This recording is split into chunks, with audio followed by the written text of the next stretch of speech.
Alrighty, yo, what is going on, everybody? It's your boy, Mr. DDG94, back with another reaction video. Today we're going to react to Papa John's, The Rise and Fall.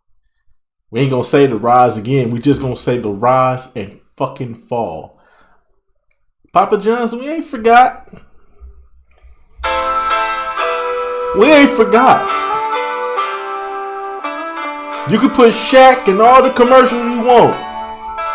We ain't forgot. Oh, please believe we ain't forgot. Papa John's, we still on your ass. Please believe me, Papa John's, we still on your ass. You can put Shaq in all the commercials you want. No matter what you do, y'all gotta live with y'all gotta live with them circumstances. That you had a motherfucker running your company that was like that. It don't matter if Shaq is the face of the company now.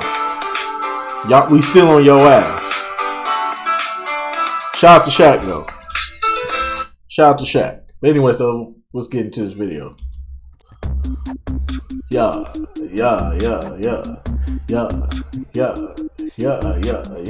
Papa John's is among the most popular pizza chains in the world. For years now, they have been one of the Fuck big Papa four, John. not quite as big as Domino's or Pizza Hut, but never will be. Years, not even big. Right there in 3rd or 4th place, performing similar to Little Caesars. They should be in the 100th place. That Papa John's is the newest of the big four chains, starting decades fuck this after nigga, any man. of the Fuck others. Papa John. There was a time when this was such a fast-growing, standout concept, and sure, there were a few setbacks, but generally, Papa John's existed for over 30 years, growing to over 5,000 locations over that time before ever experiencing any major troubles. But starting in 2017, they did, in fact, start experiencing some major troubles. A simple way to show that would be their stock price. If you invested $100 in Papa John's, stock symbol PZZA by the way, at the end of 2013, you would have doubled your money over the next 3 years and then lost all of those gains over the next 2. That was a definite low point for them, but they have since recovered and in some ways are looking better than ever. Their stock price has risen significantly from that point, and their current CEO said that 2021 was their biggest year in company history. It is a crazy story. So in this get video, to the real, talk bro. about all of it, detailing the rise, fall, and rise again. Nah, of fuck Papa the John's. The name Papa. Fuck the financials. Just get to the real part. You know what we talking about, bro. Just get to the part, bro. Just get to the part and let me take the wheel from there, bro. Because I got some shit to get off my chest. Fuck Papa John's. Papa John's comes from John Schnatter, who has been professionally making pizzas since he was a teenager. All throughout high school and college, he worked in various pizza places, learning about all the parts of the business and thinking about different ways to improve it. Now, his father owned a tavern in Jeffersonville, Indiana, called Mick's Lounge. That was not doing too well. It was falling apart, having trouble generating business. It was $64,000 in debt. So when John returned home from business school at age 23, his father believed that he had learned enough in college to potentially turn things around over at the tavern, so he put him in charge of managing it. Right away, he improved the appearance by cleaning everything really well and repainting it. He bought more pool tables and raised the price to play at them while reducing the prices of the beer. The changes were successful. The place became more fun and inviting, which attracted more customers and added to their sales. Within a few months, the tavern was profitable again and well on its way to paying off that debt. But John had yet another idea to try to move things forward. Drawing on his previous experience, he went out and sold his car for $1,600, used the money to buy some used kitchen equipment and basic ingredients, cleared out a broom closet over at Mick's Lounge, and started a very modest pizza kitchen. Over the next year, those pizzas became a big hit with the customers at the tavern, and the demand for them had gotten so high that they needed more space to fill it. He moved the operations to their own building next door and soon incorporated the business as its own independent company, officially marking the start of Papa John's. And they knew where the real opportunity was. Soon after, they sold Mick's Lounge to dedicate their full time and attention toward the pizza business, opening more of them in the area. That was accelerated when they started franchising with their 9th location. The size of the business was more or less doubling every year well into the 1990s. Some of the other reasons behind their early success would be an emphasis on quality pizza. That's been their thing since the very beginning. I'm sure you've heard the slogan, I mean, they do have great pizzas. Are they fucking with Domino's? Hell no. Hell no. I'll take Domino's over Papa John's. I'll take anything. I'll take Little Caesars over Papa John's right now. Fuck Papa John's. But anyways, though, I don't care about how many people you could put Paul George, LeBron James, Dwayne Wade, Chris Bosh. You could put Shaquille O'Neal, Kobe in your commercials. It don't change what you did, bruh. Ingredients. Better pizza. Papa John's. John Schnatter says that he always believed he could make a better pizza than the big chains. I guess that's up to the individual to judge, but they have always made a lot of claims involving the freshness and the quality of the ingredients that they use. Early on, they didn't even offer chicken wings or anything else on the menu that you would expect to see at a pizza place like that because this was their full focus. They even started putting garlic sauce in those peppers. They chicken wings are fucking disgusting. That's one thing I can say. They chicken wings are very fucking disgusting. Hear me good, nigga. I'm here to double down. That shit is a 2-pack of ass. The fuck are you talking about? That shit stinks. In the box just to help improve the pizza experience. They also started this commissary system where instead of making the dough in the restaurants, they would make it in these centralized buildings and ship it over to the restaurants a couple times each week, ensuring that it would be the same no matter which Papa John's you went to, but it also made the restaurants simpler and cheaper because they didn't require as much equipment, allowing new ones to be opened with much less of an investment. Even the external factors were in their favor. Papa John's happened to start right when pizza itself was becoming more popular. Throughout the 80s and 90s, the pizza market was growing faster than any other major restaurant segment. So Papa John's, along with many other pizza places, were able to grow around that time because there was such a growing demand for their product. By the end of the 1990s, Papa John's was considered to be a major threat in the pizza market. They had almost 2,500 locations, and in the American Customer Satisfaction Index, they were ranked #1 among all national fast food restaurants and held on to that #1 spot for the next 5 years. Here's how ambitious they were. John Schnatter had set the goal of surpassing Pizza Hut to become the biggest pizza chain within the next decade, which did not happen. Obviously, it's been more than 2 decades and it hasn't happened, but it was looking very possible at the time. In fact, they had the attention of Pizza Hut. They had this whole feud going on. Pizza Hut introduced a line of totally new pizzas meant to compete directly with Papa John's, and then Papa John's made a line of commercials talking about how they make better pizzas than Pizza Hut. And I think it's funny that one of those commercials actually featured one of the founders of Pizza Hut who had become a Papa John's franchisee. All of that led to lawsuits against each other that ultimately never had much of an impact to either company, but hey, just the fact that they were considered to be a threat to the undisputed #1 pizza chain after having only existed for such a short time, I think is impressive. The 2000s didn't turn out to be quite as successful as they had hoped. Specifically toward the end of that decade, the recession was hurting sales across the restaurant industry, and then the fast casual restaurants were taking... Well, maybe if they lowered their fucking prices, then maybe they could have succeeded. I get that y'all putting out quality pizzas, but at the same time, you hurting niggas' pockets, bro. What the fuck you expect us to do? Man, fuck Papa John's.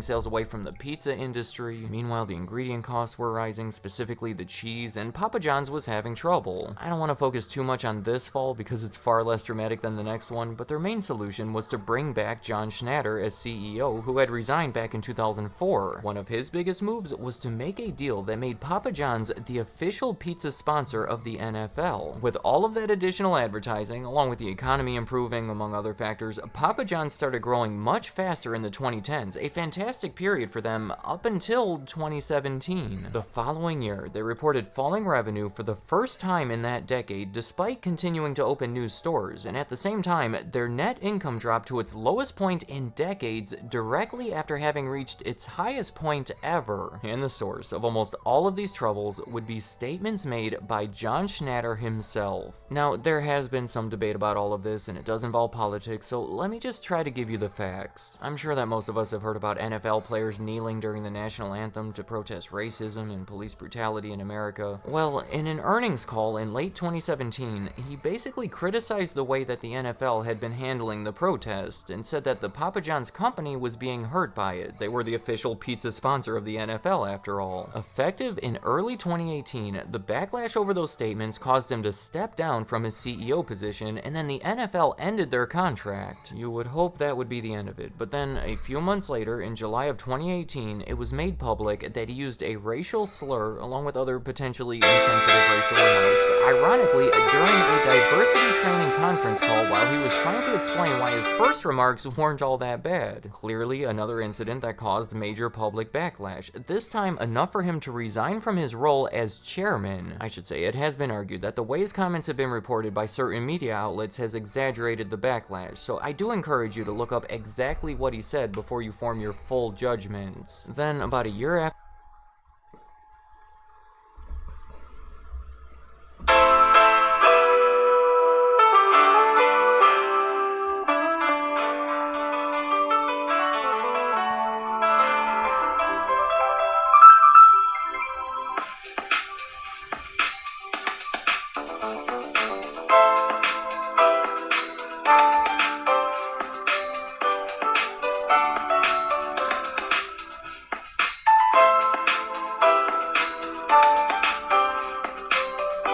It don't matter. It don't fucking matter. He said what he said.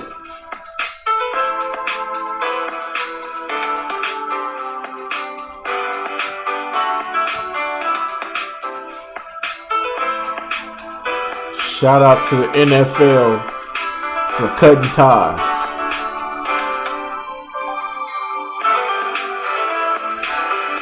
And fuck this nigga, man. Fuck him, bro. I don't give a fuck. I see no changes. All I see is racist faces. R.I.P. to Tupac. It don't matter.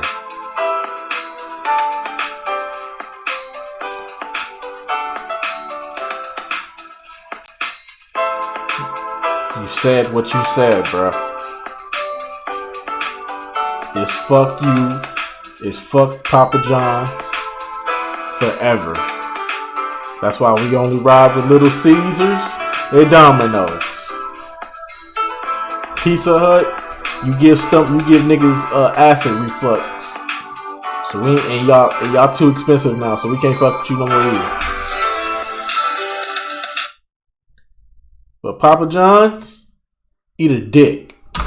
After that, he slowly started selling his ownership in the company that I believe has been reduced from around 30% to about 4%. Effectively, and shit has 0%. The company that he had started and built up over the past 3 decades. It's such an unfortunate ending. He has since criticized the company's new leaders, how they're running the company, the pizzas themselves. It's almost become a bit of a joke, but I find it all pretty sad. Good, I hope this company rots into the ground. John Schnatter was like the modern day Colonel Sanders. He was in the commercials, he was on the box. The company is named after him. He was so publicly associated with this company, which I think is a cool thing, that quickly turned bad. Once his public image was harmed, so was the restaurant's. I mean, if the public thinks you're racist or insensitive or whatever, they're not going to want to go to your pizza place. So just to recap here, Papa John's had a hurt public image, they had lost their longtime CEO, chairman, and owner, they had lost their NFL contract, and they even had the person most associated with Papa John's now criticizing Papa John's. I would be surprised if things weren't falling at that point, but amazingly, they were able to regroup and grow to even bigger heights than ever before. In 2021, the revenue surpassed $2 billion for the first time ever, making it their best-selling year, and it was also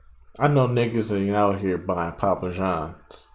their most profitable year. In order to make that happen, first and foremost, they needed to separate themselves from John Schnatter. He obviously stopped appearing in the commercials, and they even went so far as to make advertisements that were clearly trying to convey that he was no longer associated. In late 2021, they announced a brand refresh, complete with a new restaurant design, an altered logo, and they even got rid of the apostrophe in Papa John's. They say that the reason for it was to continue their positive momentum, but I strongly suspect that the real real reason is so that they can stop reminding the public of all the craziness and negativity from before. Another big part of their comeback, believe it or not, has been the pandemic. Papa John's has always been concerned with takeout and delivery, something that became much more popular in the 1990s. So unlike most of those other major pizza chains that already existed for a long time and had to adjust to it, Papa John's started by doing it. To complement that, they've been ahead of the curve when it comes to technology as well. In 2001, they became the first pizza chain to offer online ordering at all traditional restaurants.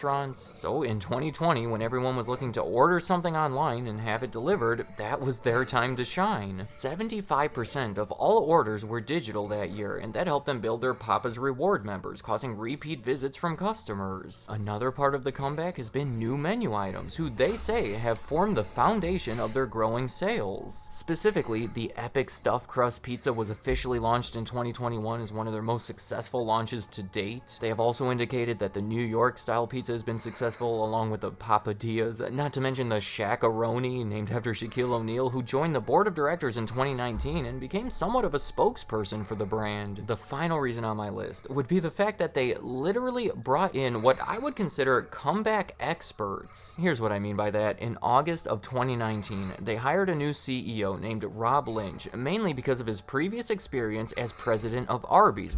Ew. Oh, Lord. Hey, listen, man. I ain't gonna say Arby's is the worst, but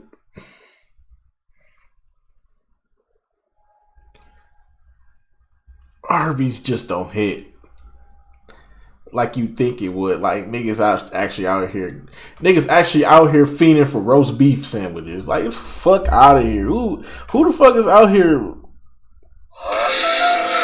Ain't nobody out here fiending for no roast beef sandwiches, bro. Now, the mozzarella sticks, the curly fries, the chicken sandwiches, you know, when they do their brisket, when they got their brisket sandwiches, though, I ain't gonna lie, they brisket sandwiches fire, bro. They brisket sandwiches fire. Chef's kiss. I love they brisket sandwiches, but when we talking about Arby's as a whole, we talk about turkey sandwiches, ham sandwich. Nigga, I go to Subway if that's the case. What the fuck, nigga? The fuck I want to go to Arby's for? Come on, dog. Come on, man. Come on, dog. Ain't no fucking way. Hey, boy, ain't no fucking way, boy. Boy, ain't no way, boy. Boy, ain't no way, boy. Boy, ain't no way, boy. Boy, ain't no way, boy. Boy, ain't no way, boy. Boy, ain't no fucking way, boy.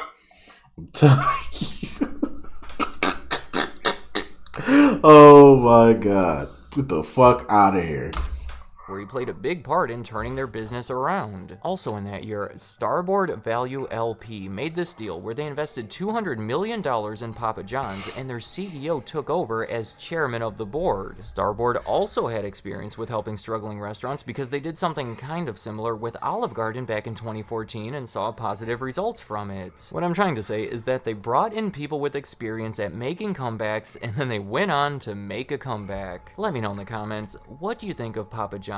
I really appreciate the peppers and the garlic sauce. That goes a long way for me, but what do you think? How do they compare to Pizza Hut or Domino's or Little Caesars? They good. But this nigga right here ruined everything. This nigga right here ruined the whole fucking experience. So it's fuck Papa John's. But anyway, so just gonna about do it for this. So I'll see y'all next video. Till then, peace out.